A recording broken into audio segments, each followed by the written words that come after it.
Hello and welcome to Insight. I'm Sohaila Kapoor. India-China relations are on the upswing with recent visits of Chinese leaders to India and vice versa. The latest being that of a high-powered Chinese parliamentary delegation to India after 14 years. Several goodwill statements and gestures have been made since the Chinese president's visit to India last year and Mr. Modi's visit to China this May. India has seen these friendship statements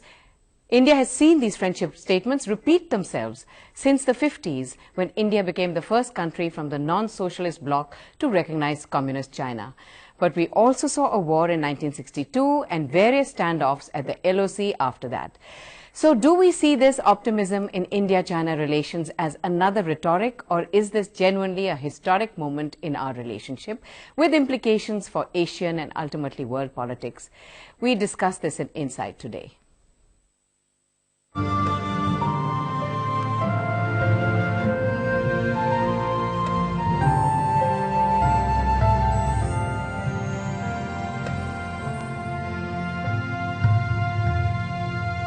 Our expert panel today consists of Zorawar Daulat Singh, scholar, King's College, London, and the author of India-China Relations, Border Issues and Beyond.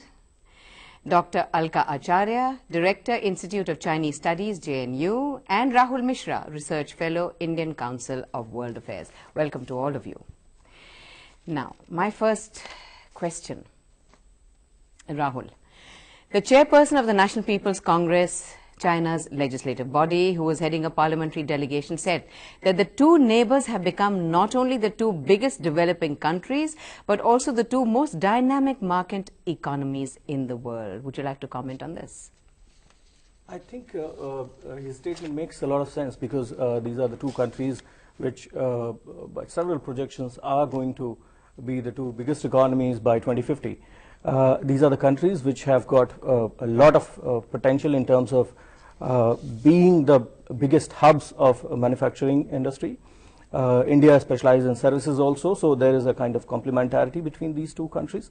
Also, I think there is a kind of new dynamism has been injected in this relationship, and therefore with the new leadership in India, things are going to change, and these two countries are going to get closer in terms of taking their rightful positions in world politics, and also coming closer in terms of cooperation at all levels. Right.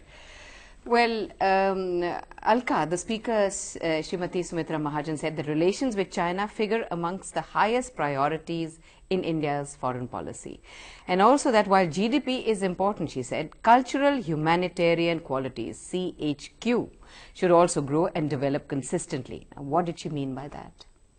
I think she was referring to the fact that with this new regime, a third pillar has come up in a slightly more prominent fashion, and in a much more, I would say, dynamic way into as one of the pillars of the Sino-Indian relationship. And she is obviously referring to Prime Minister Modi's visit to China,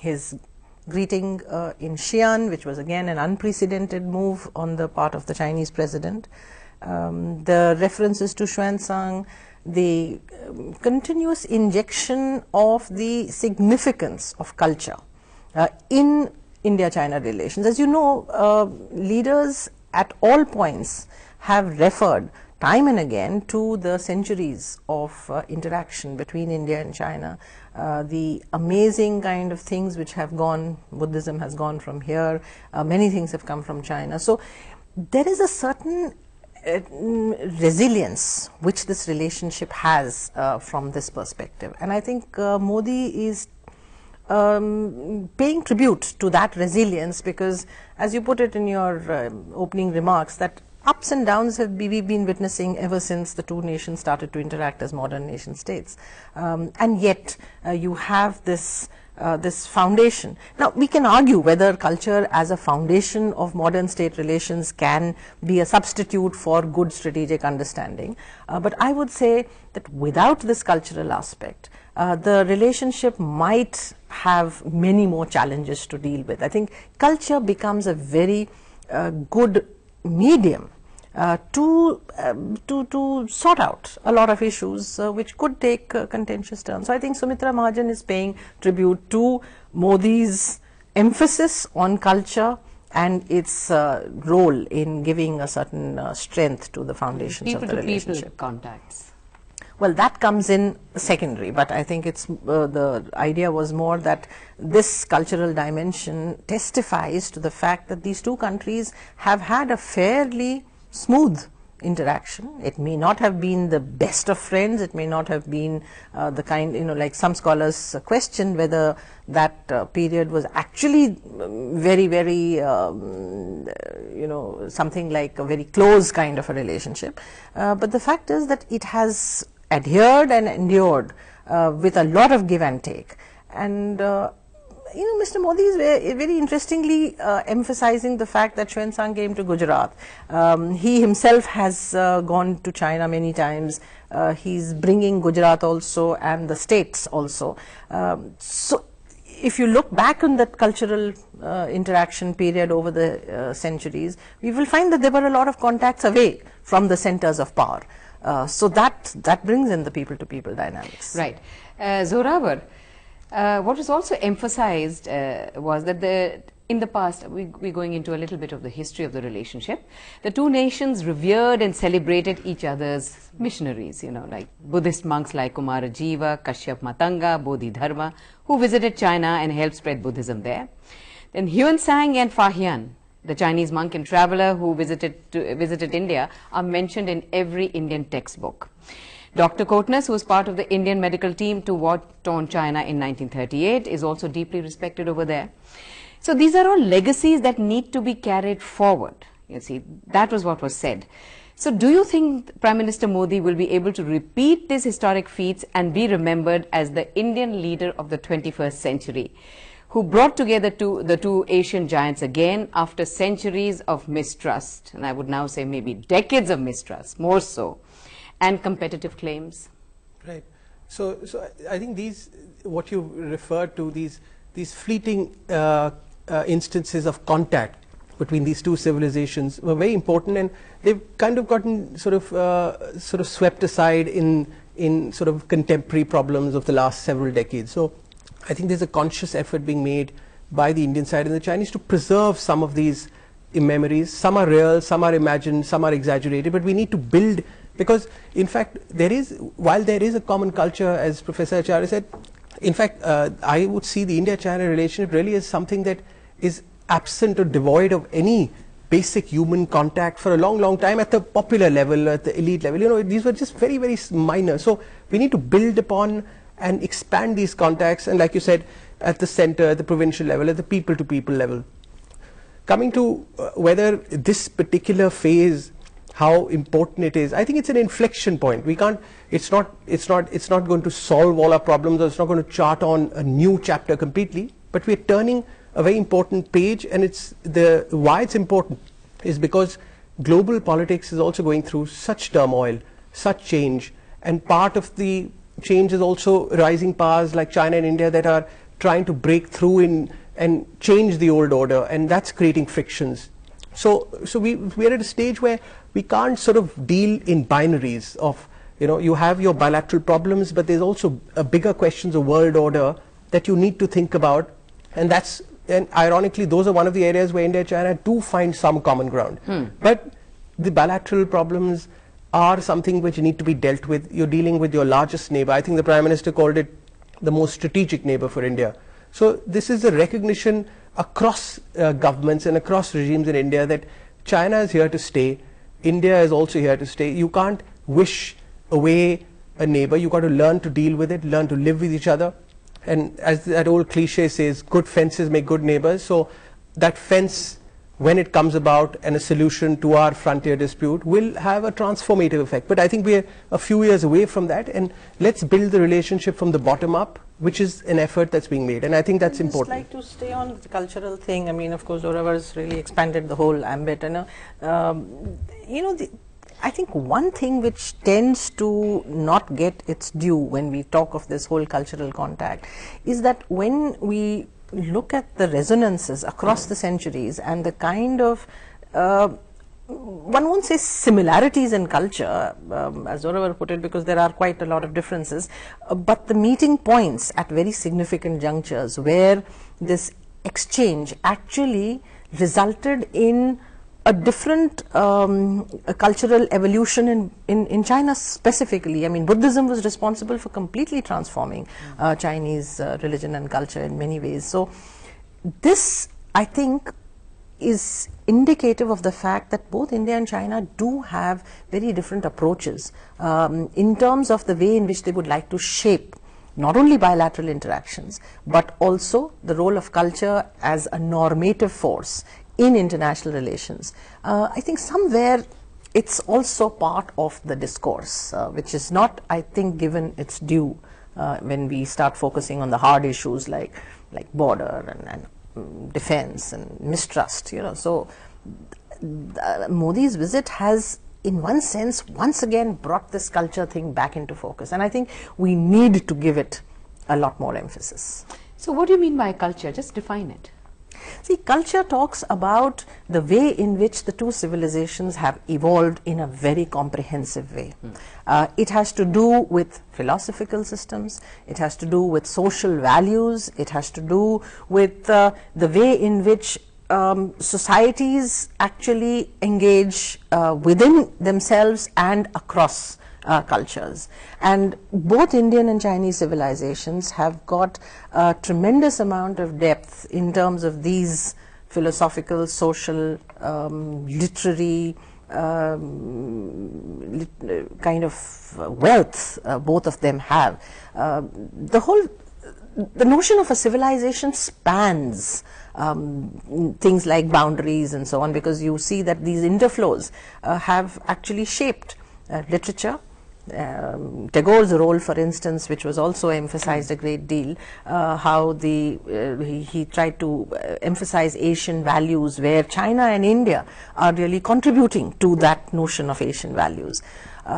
So these civilizations, which actually are spread in the Chinese and Indian civilizations, have affected, influenced, shaped the entire Asian panorama. And so that is why I think, you know, that when we talk of culture, we simply start to think in terms of a few texts or a few visits. I don't think that's it.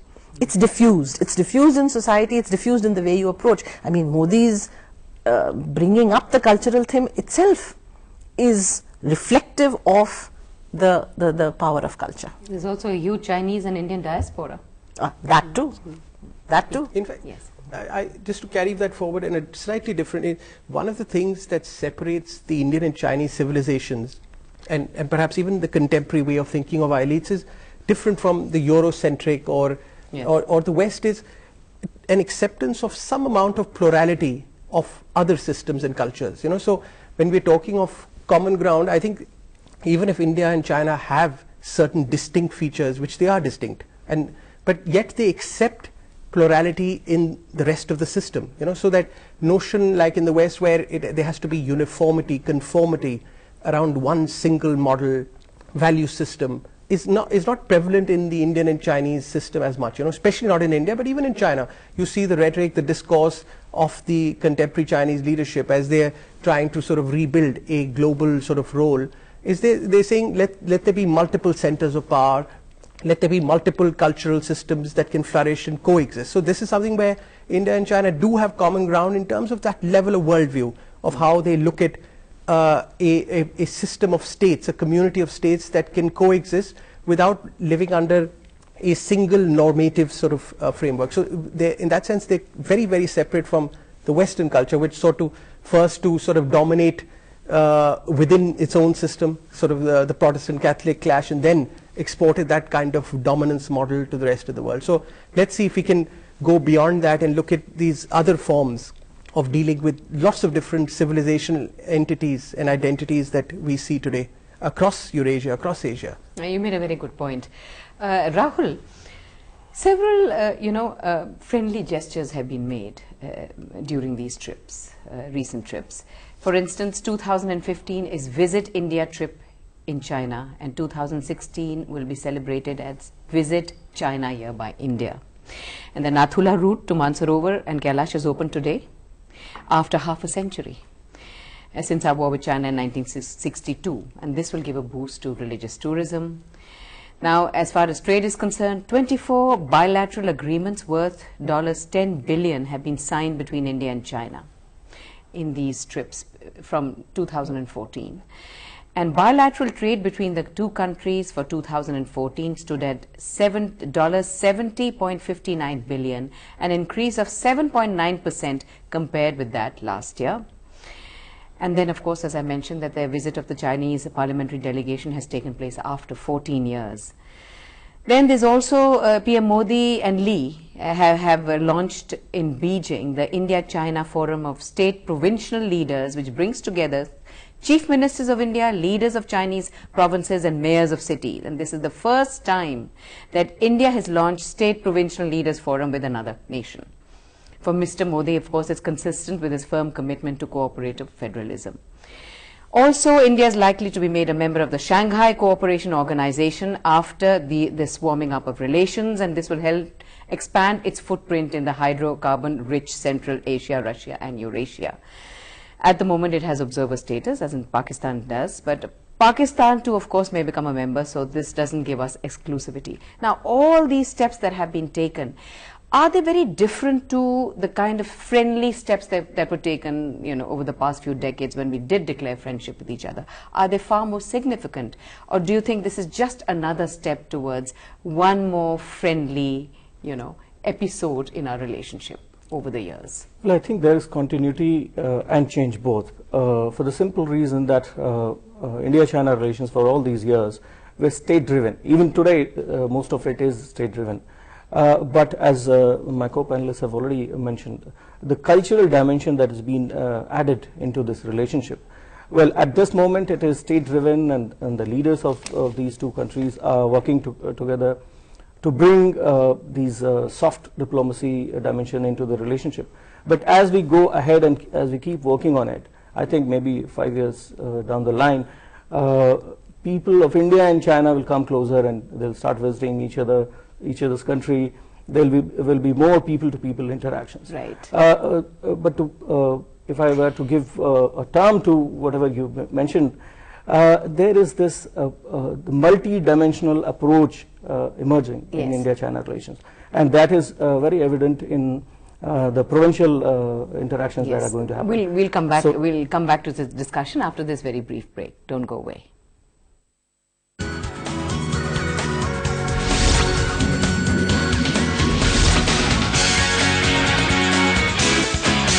ये हमारे यहाँ का सबसे पुराना restaurant है। यहाँ का खाना वाव, बहुत अच्छा है। कितनी गंदगी है यहाँ पे। पैसा देके खाना खाने आए हैं या बीमारी खरीदने? वो देख, चल वहाँ चलते हैं।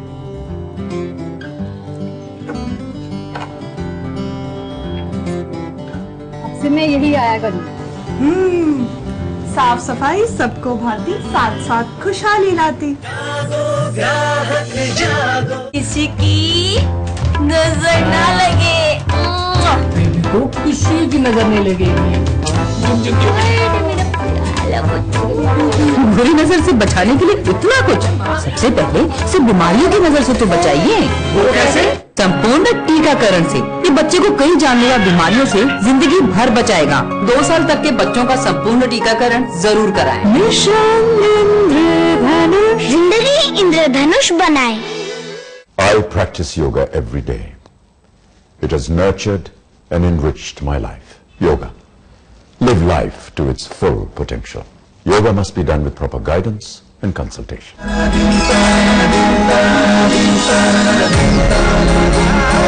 21st June International Day of Yoga. Yoga. Live life to its full potential. Shopping रही मजेदार, पर साथ आया कचरे का भंडार। अब इस कचरे का सुरक्षित निपटान क्या हमारी जवाबदेही नहीं है? बनिए अच्छे ग्राहक, निभाइए पूरी जवाबदेही। आइए स्वच्छता को चुने, स्वच्छ भारत का सपना बुने। जागो ग्राहक जागो।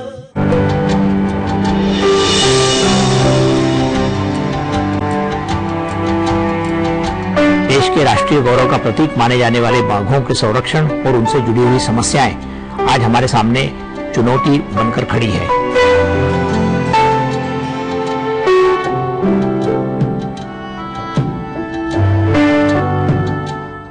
हम सब शपथ लेंगे कि ऐसे भारत का निर्माण करेंगे जहां ग्राहक को उसके अधिकार मिलेंगे और गंदगी का नामो निशान न होगा। हम हर सामान जांच परख कर खरीदेंगे, अपने घर व आसपास सफाई रखेंगे और कूड़ेदान का ही प्रयोग करेंगे। हम ग्राहक के रूप में सार्वजनिक स्थलों, बसों, ट्रेन, अस्पतालों आदि का लाभ तो उठाएंगे ही, पर उन्हें गंदा नहीं करेंगे। स्वच्छता पर देकर ध्यान, कामयाब बनाएंगे स्वच्छ भारत अभियान। जागो ग्राहक जागो। Yoga is very good. It has helped me. Practice yoga.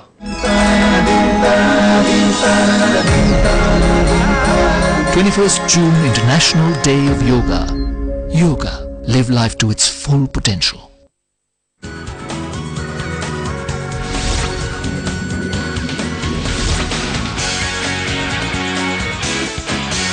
Welcome back to Insight and a look at India-China relations today in the context of the flurry of visits by Indian and Chinese leaders to each other's countries.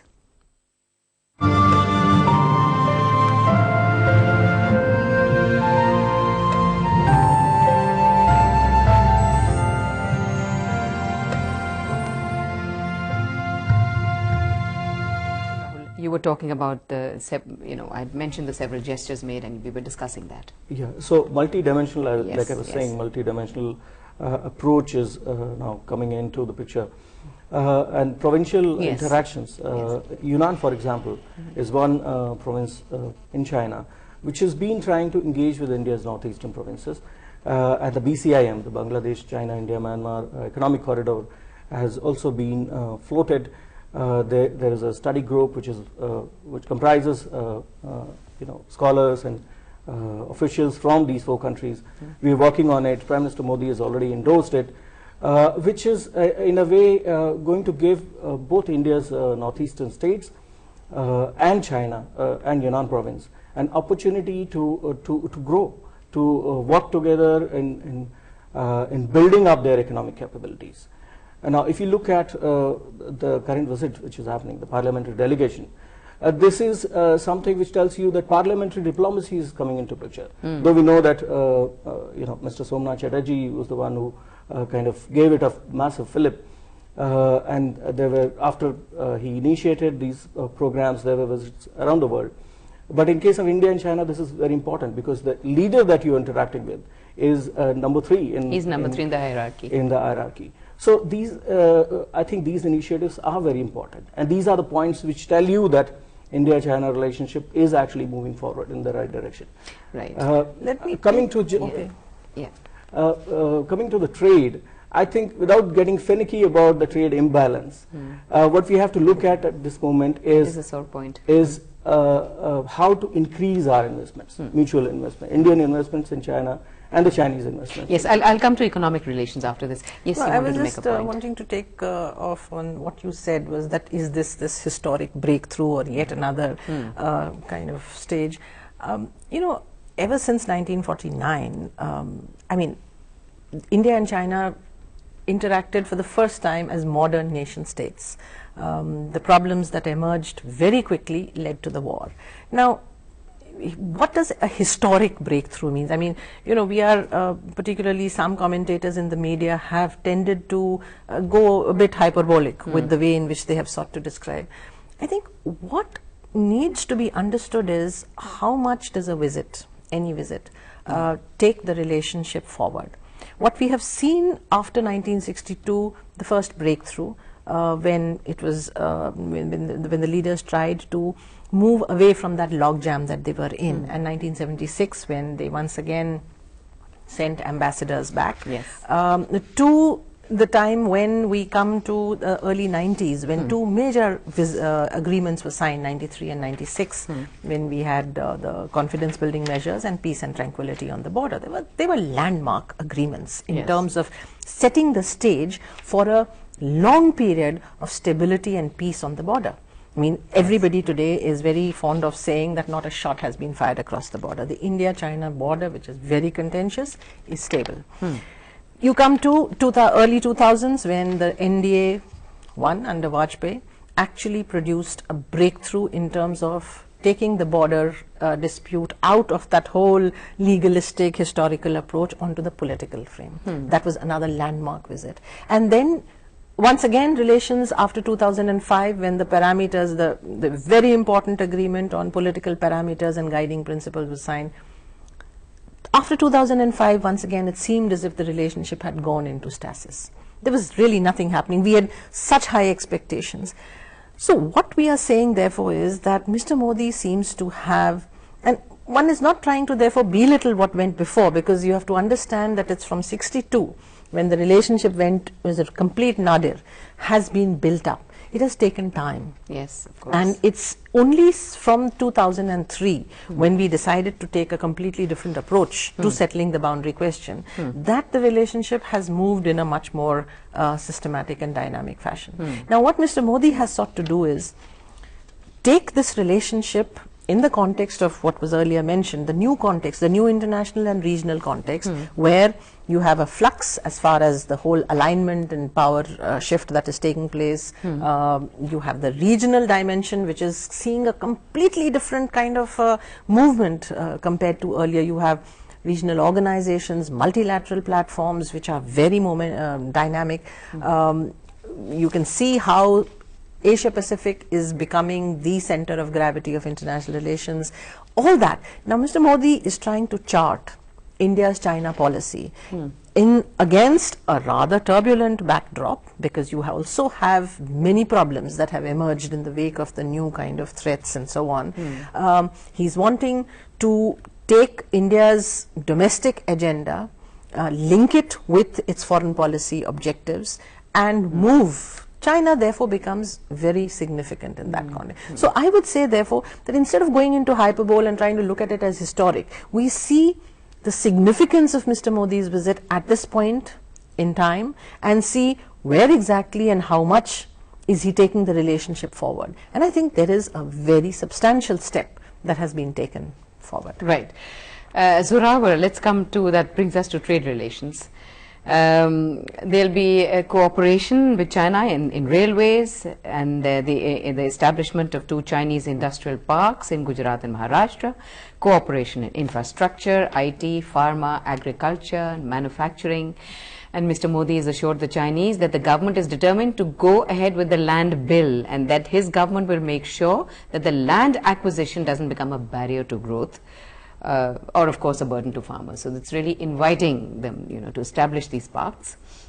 We're also seeking China's support for permanent membership of the Security Council and the Nuclear Suppliers Group. So let's come to trade first of all. How does it augur? Do you feel that there's going to be a huge upswing in trade, because there has been a massive trade deficit that the Speaker Sumitra Mahajan also spoke about? So in fact, rather than trade, I think the effort that the Indian side is making is expand the entire economic relationship, not just trade, but go into these cross-investment flows, particularly in the areas where India is weak, your infrastructure, manufacturing, industry. So earlier, the earlier pattern of the economic relationship, I think from 2003 onwards, was really this: let the corporate India trade with China and source all the industrial commodities, equipment, etc. And they've been doing that, but unfortunately on the Indian side there hasn't been a sort of a similar exporting strength to pay for those. Yes. And which normally shouldn't matter if you had exporting strength to the rest of the world elsewhere, but you don't have that as well. So it's actually a manifestation of India's overall structural weakness of its economic model, and when you engage a power like China, the contest or the interaction is so unequal that you are sort of left exposed, and that's what we've been. We are completely exposed today. We at all fronts on the political economy, and now even though you have a weak hand, you are trying to sort of leverage the China factor for domestic growth. So I think this comes into contradictions on the political side. So I think the Indian side still has to come and arrive at what kind of a balance between security and economy do you want with China, and how do you sort of weave the two together and find that equilibrium. So I don't think we've reached that yet. The debates that we see in Delhi continue to sort of show that the economy cannot move beyond a certain stage until certain problems are solved. So I think that this is still in flux. Things are still moving. I think maybe perhaps a couple of projects that demonstrate big ticket success in India, maybe at the provincial and state levels, some of these railway projects sort of take off and demonstrate to the Indian policymakers, to people, that this is something that you can benefit from. We still haven't seen that. So there's a lot of promise, but I think you're constrained by geopolitics, and you're also constrained by a host of structural problems at the governance level, red tape, land, labor, capital. Because let's face it, Chinese capital, even though it's, let's say, less scared than Western capital because it's state-dominated capital, it can go into risky areas and sort of bear the brunt for several years. But it's still not going to just give you a free ride, right? It's going to come in where it feels welcome, where it feels it's going to get something out of that game. And so we still are. There's a tendency to think that, oh, you have this huge surplus Chinese capital that's just waiting to flood India. I think we're going to have to earn it. You're going to have to demonstrate within that you've got to get your act together, choose the sectors where you want them to come in, and also have certain clear policy frameworks and systems in place. I don't think we're still, from what we hear from, let's say, the Railway Ministry, they're still doing a lot of feasibility studies. We don't know when they will end, let's say end of this year. And this is not just China-centric, by the way. Even Japan, which is supposed to sort of also invest in these large corridors, etc., even there you're finding problems on our side with land acquisition and so many other hosts of factors. So this is a systemic problem, and whoever is engaging with India is kind of facing these problems. But I think the Chinese side will persist, because for them it's not just economy, it's also political. Yes. They want to build a stronger, deeper relationship with South Asia, with India. So they're going to persist in, but you've got to take a call on how far and how quick do you want to move, because you're playing catch up, right? So this is something where we still need to have more serious conversations that link the security establishment with, let's say, the political economy, because today they're speaking a completely different language, and somebody needs to, and it happens at the apex level, somebody needs to bring the two together and craft a China policy that doesn't sort of just keep getting tripped up in every season to season. Well, when Mr. Modi went to China, the Chinese media was very positive about his visit, and they said that the two neighbors can usher in an Asian century. They did mention this. Well, on the international level, Rahul, we are seeking China's support for permanent membership of the Security Council and the Nuclear Suppliers Group that I mentioned earlier. And on our side, we have, allowed electronic visas to be issued to Chinese tourists.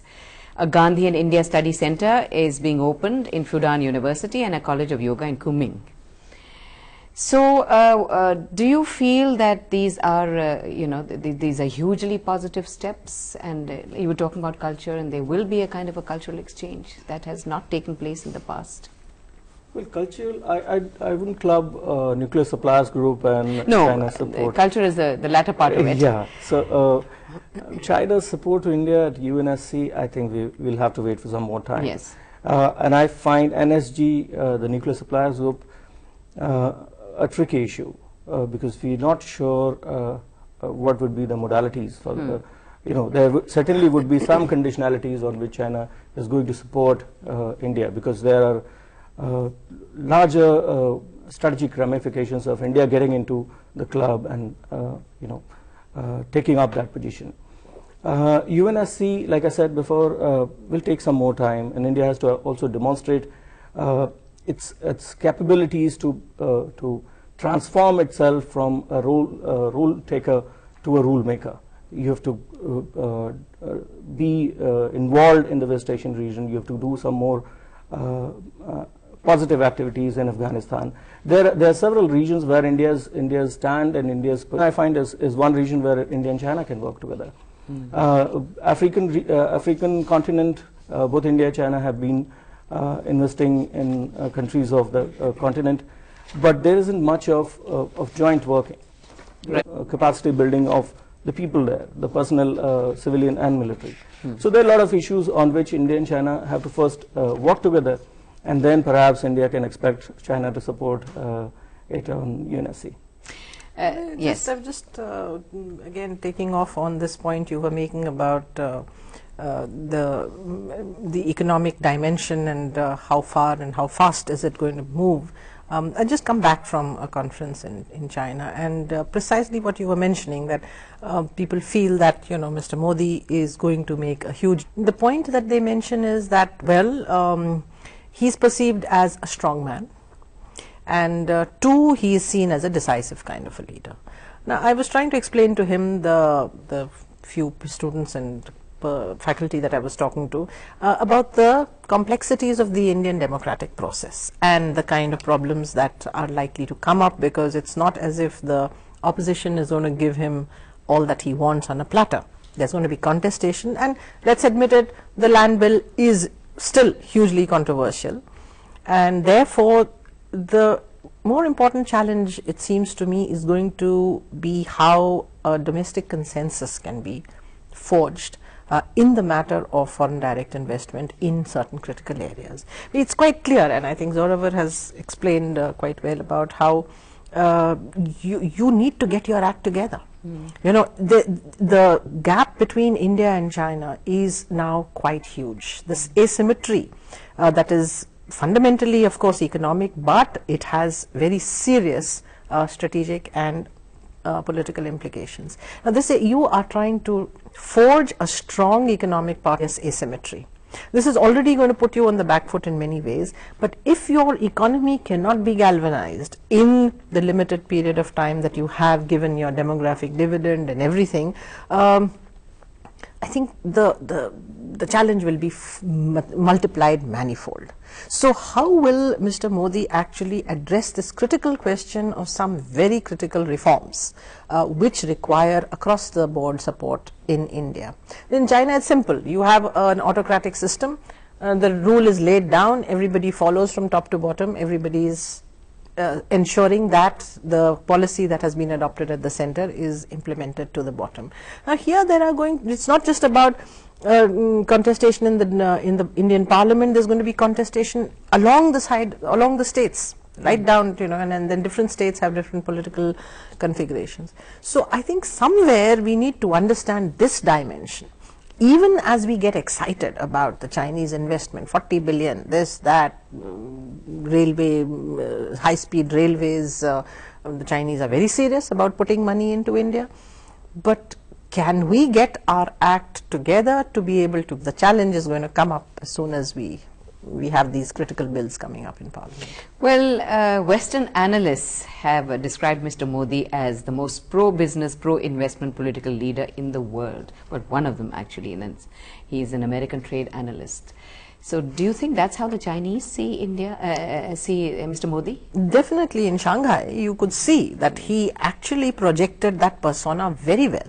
In fact, the Shanghai, the mood was so upbeat that sometimes, as I said, my apprehension is, will we be able to, will do the necessary domestic restructuring which will justify this, because now a lot more is at stake than simply Mr. Modi's reputation. It's India's capacity to modernize in quick time. Yes, that's what you've been saying. Well, we'll come back to this analysis after our break, so don't go away. We're going in for a very brief break and we'll be back very soon.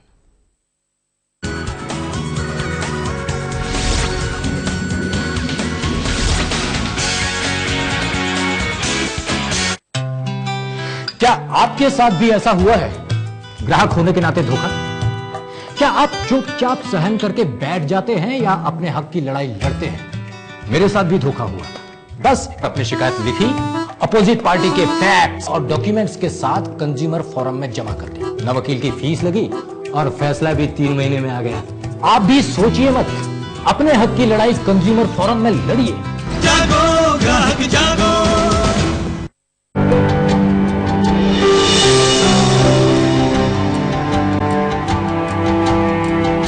देश के राष्ट्रीय गौरव का प्रतीक माने जाने वाले बाघों के संरक्षण और उनसे जुड़ी हुई समस्याएं आज हमारे सामने चुनौती बनकर खड़ी है।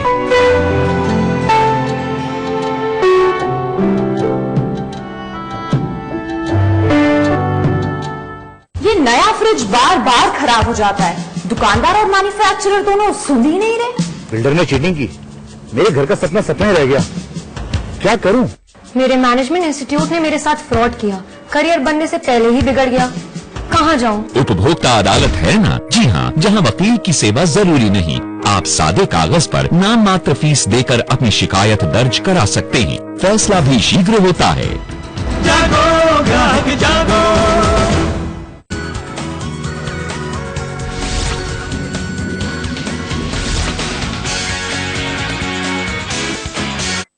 Welcome back to Insight and a look at the future of India-China relations.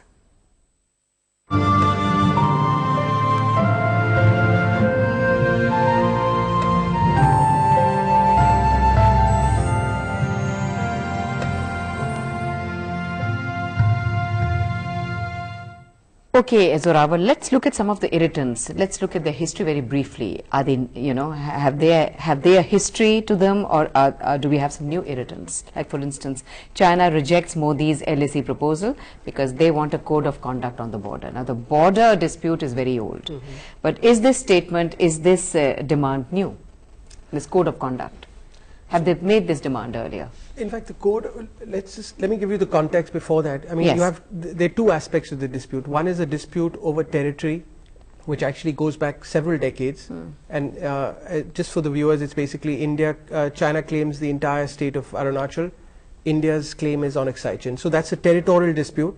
But administratively and at the actual ground level, India and China both have positions over these two territories. So China actually holds Exaichen, India holds Arunachal. There's a line of actual control.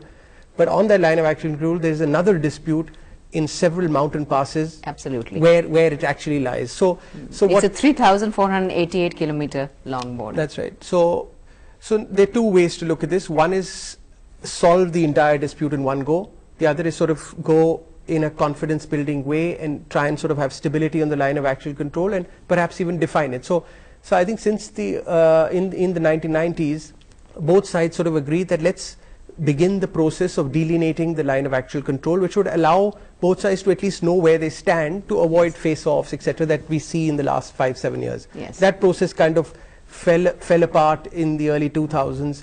One of the reasons I suspect is because the Chinese side sort of felt that after the LOAC is done, Indians kind of will sort of sit back and freeze it like the LOC, India and Pakistan have happened.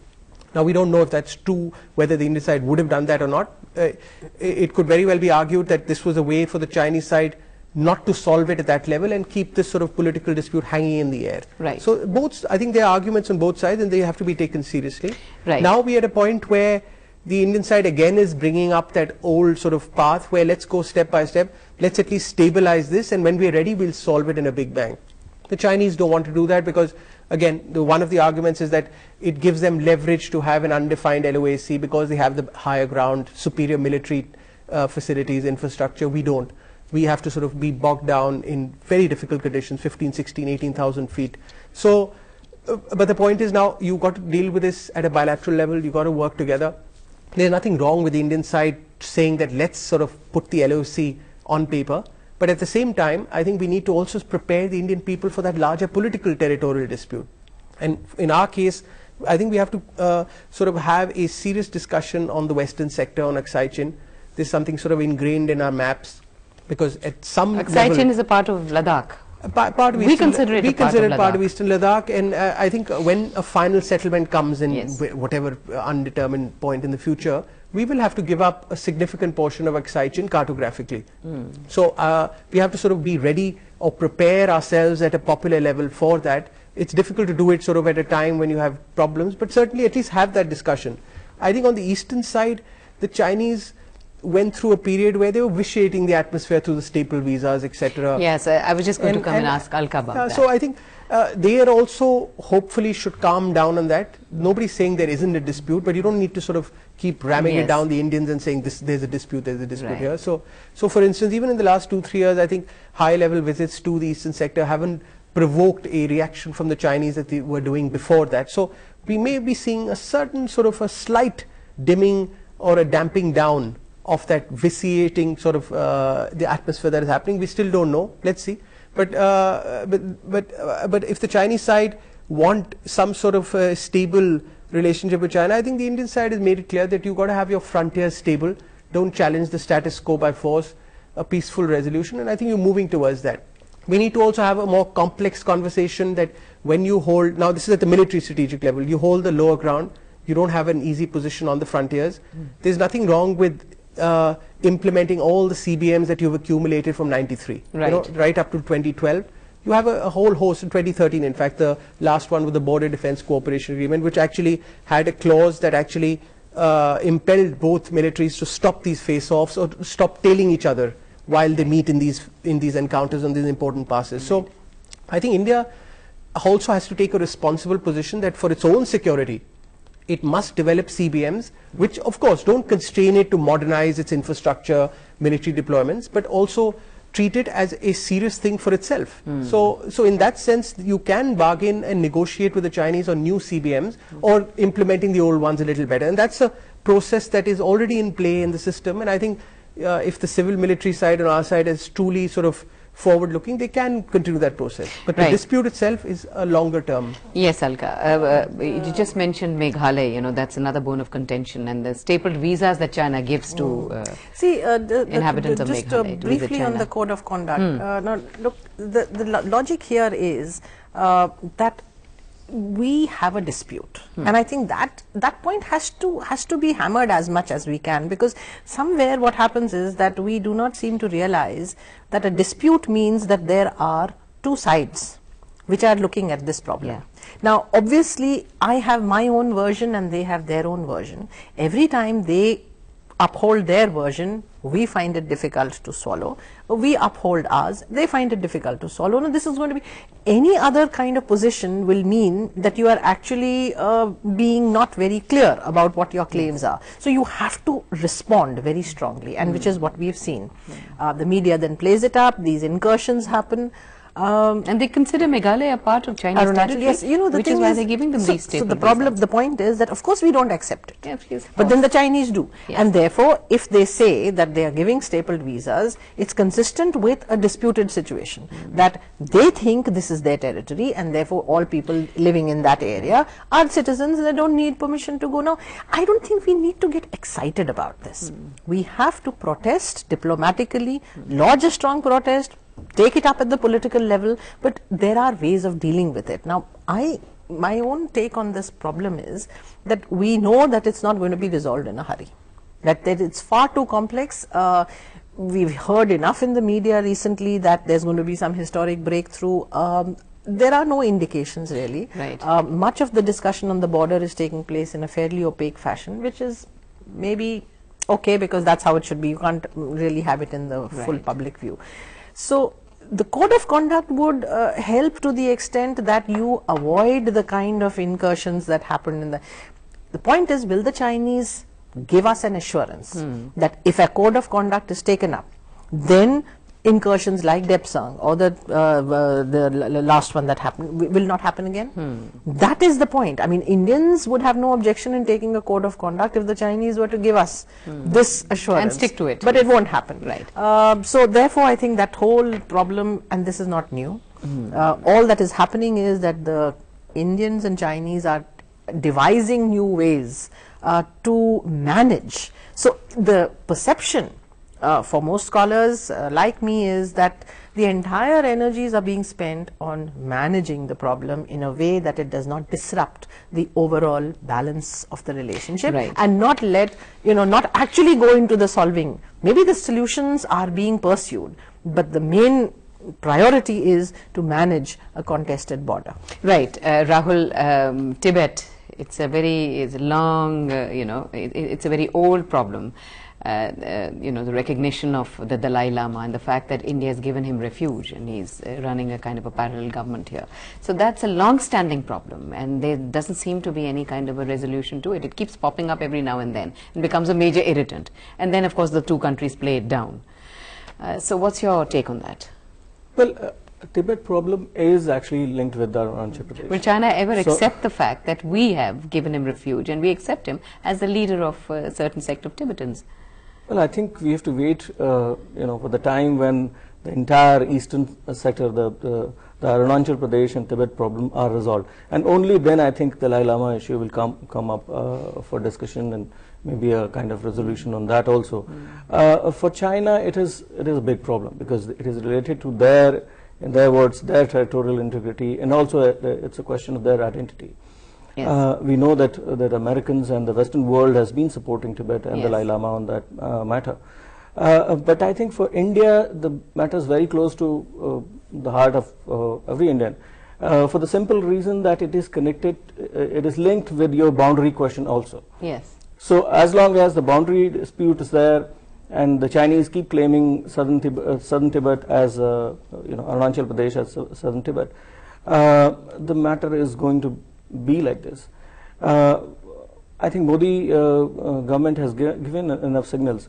During the swearing-in ceremony, he actually called the Tibetan Prime Minister in exile, which was a message that, look, we have got this problem, we recognize the Dalai Lama and the government in exile, so you've got to deal with these issues also.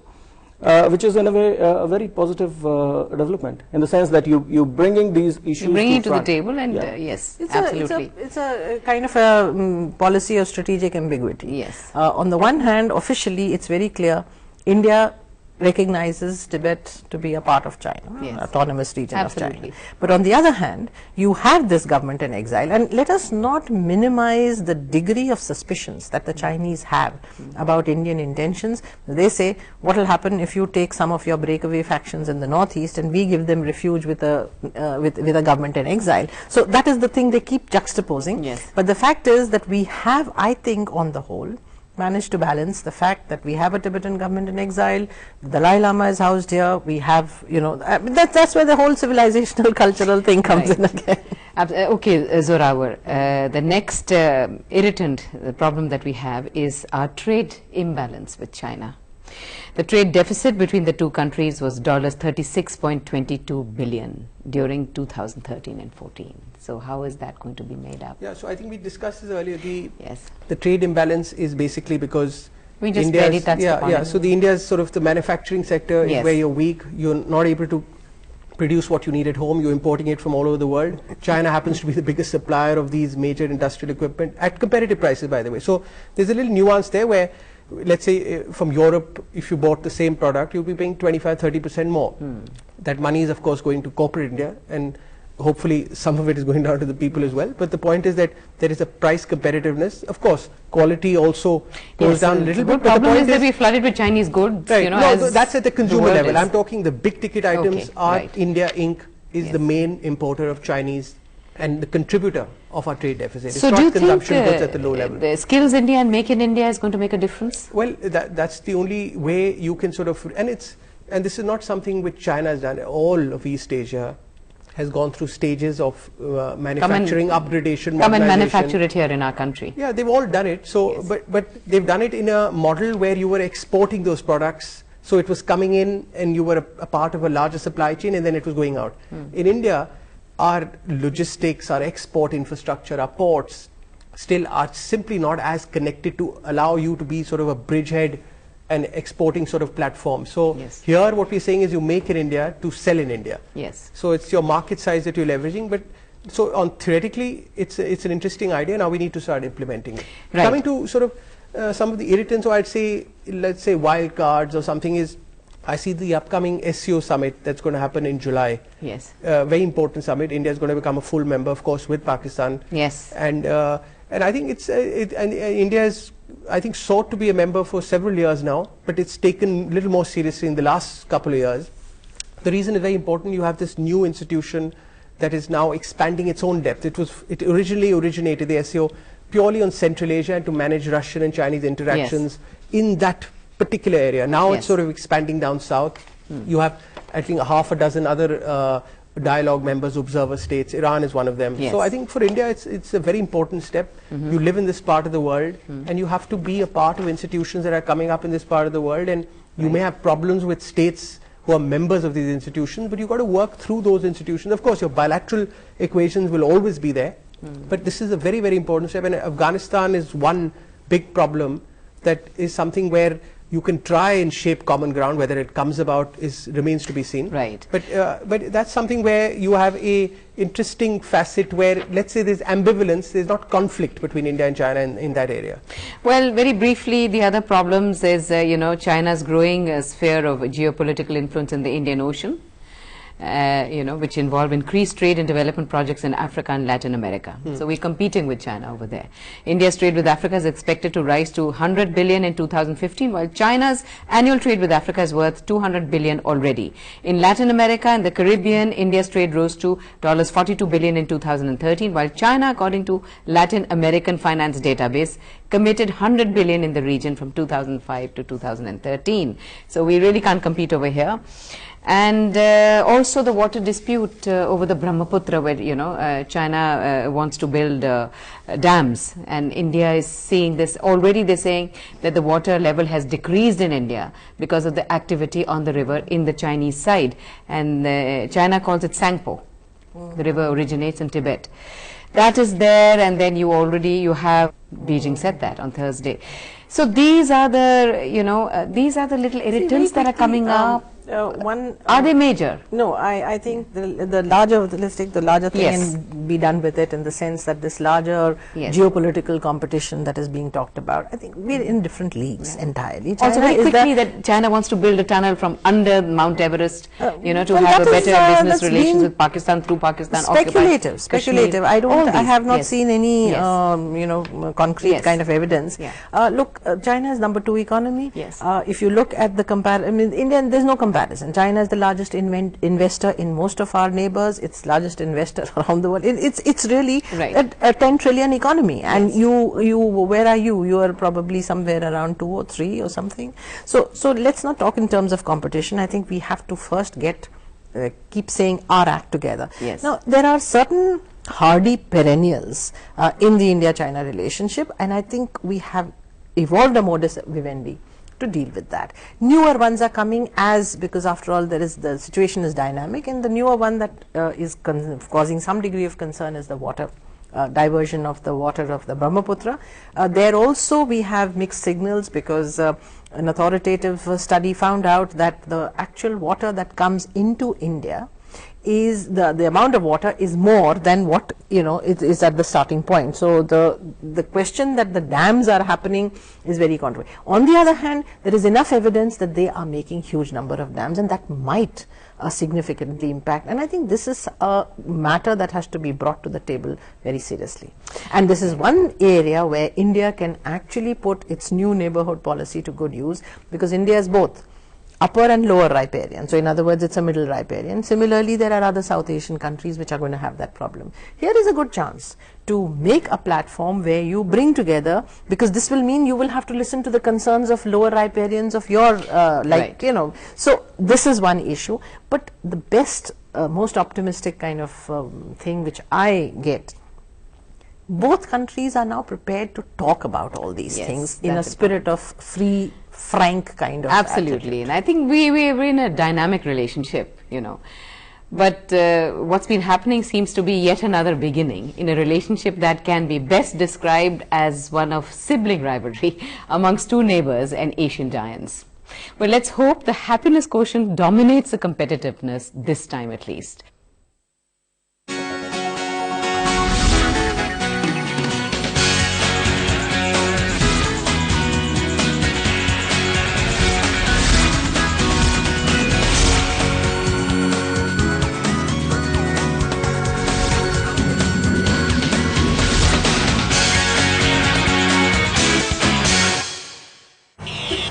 ये है mister Shyamlal.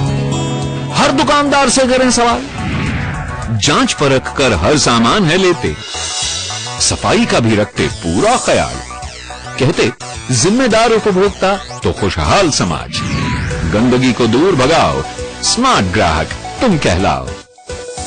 अपने अधिकारों के साथ कर्तव्यों का ध्यान, यही है जागरूक उपभोक्ता की पहचान। जागो ग्राहक जागो।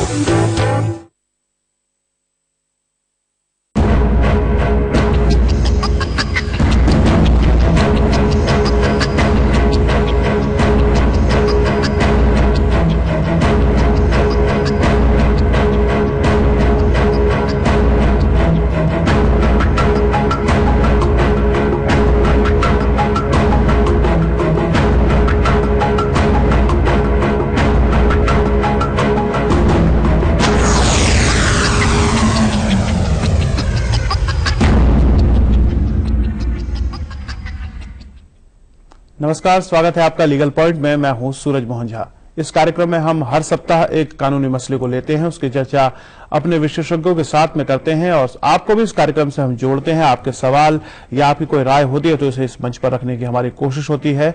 हमारी कोशिश होती है कि आपके सवालों का कुछ हद तक हम निपटारा अपने विशेषज्ञों से, उनकी सलाहों से कर सके। तो आज कार्यक्रम की इस कड़ी में मैं एक बहुत ही महत्वपूर्ण विषय को की चर्चा करने जा रहा हूं, वो है फर्जी डिग्री और कानून। हम देख रहे हैं कि बीते दिनों एक दिल्ली में हाई प्रोफाइल एक मामला हुआ जिसमें एक मंत्री पर फर्जी डिग्री रखने का आरोप लगा और उनकी गिरफ्तारी भी हुई। इसने कहीं ना कहीं पूरे देश में एक सवाल खड़ा किया है। जब हम बात करते हैं युवाओं को की, उनको शिक्षित करने की और एक समृद्ध भारत बनाने की, ऐसे में जब हम ऐसे मामलों को देखते हैं, जब फर्जी डिग्री या फिर गैर मान्यता प्राप्त विश्वविद्यालय या नकली वो भ्रामक विज्ञापन करते हैं, उससे युवाओं का भविष्य अंधकार में हो जाता है। तो कार्यक्रम में आज बात हम करेंगे फर्जी डिग्री और हमारे देश में इस तरह के कृत्य को रोकने के लिए किस तरह के कानून मौजूद हैं। और हमारे साथ चर्चा करने के लिए इस विषय पर तीन खास मेहमान स्टूडियो में मौजूद हैं। मेरे साथ हैं अमित शर्मा जी, उपाध्यक्ष हैं दिल्ली बार काउंसिल के। अमित जी, स्वागत है आपका। हमारे साथ हैं डॉक्टर पवन शर्मा, संयुक्त सचिव विधि आयोग। मैम, आपका स्वागत है। और हमारे साथ हैं इंदर मोहन कपाही साहब, सदस्य हैं यूजीसी के। सर, आपका भी स्वागत है।